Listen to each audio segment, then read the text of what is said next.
a gida na gyara hali, na gyara halin jama'a. Gidan gyaran hali waraka, kowa ya shigo ciki da sila. Zare da abawa za mu ware mu faɗa muku gaskiyar magana. Kowa ya shigo ciki ku faɗa masa to wata rana za ya fice.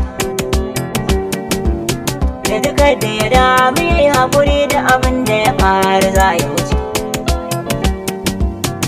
Ya yarda da kadarar da ta wuce a ɗanye a kalau ya isa. Hakan ma ya zama ilimi wata rana tabansa za ya bace. Sai ku yi nazari ku tantance da misalai kan abin da na ce. Gidan gyaran hali waraka, turmi ka jora daka, sahuna na masu nika, haure ado a baka, dinki tare baraka, sutura asa a jika, bakin Nura Inuwa, baitoci suke ta zuwa. Rana bata kamar Inuwa, waƙar